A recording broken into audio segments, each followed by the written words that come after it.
Good afternoon, seniors and colleagues. If you ask a spine surgeon which is the biggest monster that is haunting him in his practice, I'm sure he would say osteoporosis.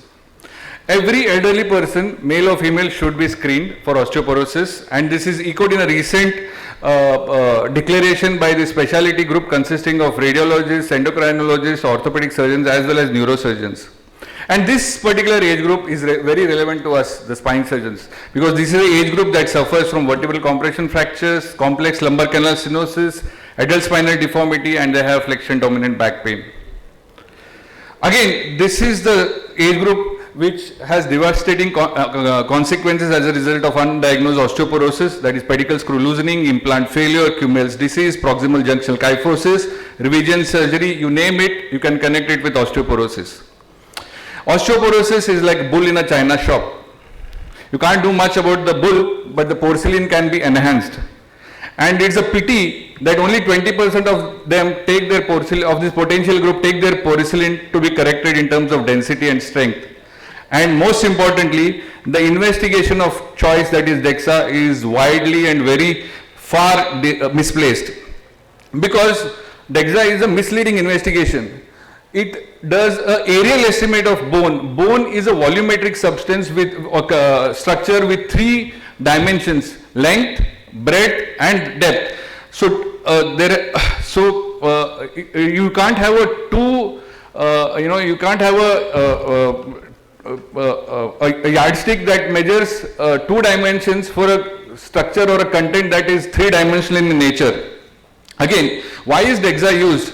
That is used because of not for any scientific reason, because it is widely available, it is familiar to physicians, and it is low cost. And we all know that osteoarthritis, fracture, calcified vessels, radiopaque material can confound the value of the bone strength. And it is a pity that we have been subjected to use either distal radius or the hip as a surrogate for to assess spinal osteoporosis. Now look at this image here. One wonders whether this patient has been sent for Dexa of his spine or Dexa of his aorta. Again, it is confounded by the rotation of the spine, the positioning of the patient, etc. So here you can see the spine is sandwiched between the vertebral body where the money lies is sandwiched between the thick posterior elements and the aorta, and added to this is his fat planes. So this is an interesting study where they did a quantitative-CT of each and every appendage of the vertebra, and you see the lowest density is in the vertebral body, and this is where the money lies. So trabecular bone, that is in the vertebral body, is the site of compression fractures, it is the site of pedicle screw loosening, it is the site of progressive kyphosis and sagittal imbalance, it is the site of flexion dominant pain, and that is where we try to achieve intravord fusion. So vertebral trabecular bone takes the spotlight in the context of spinal osteoporosis, and its precise evaluation is crucial to address the burden. Optimum trabecular bone density is critical for success of spinal fusions. Look at this, this particular example. It's a joke. So this patient has multi-level compression fractures, and the T-score is plus 0.2 in Dexa, and the real estimate is given by my friend, that is a FQCT, that is minus 3.2. Again, a similar situation, this we see in every patient. So you would have operated a patient for for a spinal fusion, etc. And we feel that the implant, they are not having a good hold, and you come back and discuss with the relatives that, I suspect in a patient who has not undergone previous, assessment, bone density assessment, I suspect osteoporosis, and you send the patient for an investigation and comes back like, positive or, somewhere in the range of 0 to -1, and there is discordance between what you have told the patient earlier, relatives earlier and now.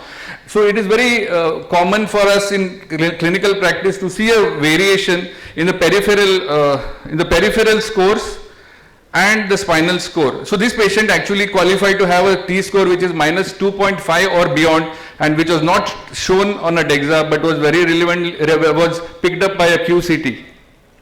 It is well known that the deeper the pedicle screw, the higher it is its strength, but it is not so when it comes to osteoporotic spines. There is no difference in screw purchase between pedicle screws inserted halfway through the body and up to the cortex. So there is a real need to enhance the bone strength, and that is in the vertebral body. So that is trabecular bone. So there is a close association between BMD and pedicle screw stability. If the BMD of the thoracolumbar spine is less than 80 milligram per cubic millimeter, so done using QCT, the stability of pedicle screw might be insufficient and an additional stabilization should be considered. So vertebral body where the trabecular lines gains all the importance. So there is good evidence to show that osteoporosis hinders interbody fusion, that is the zone of trabecular bone. Again, there is high rates of, there is high correlation between, high QCT and higher rates of interbody fusion.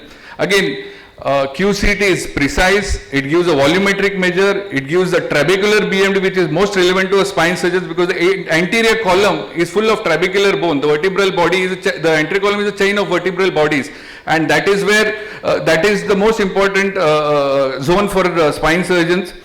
This is where the spine kyphosis, life is a kyphosing event. So this is the column that takes all the load. Again, there is no discordance related confusion between what you tell the patient before and after a test, and it is not affected by bony overlap or fat.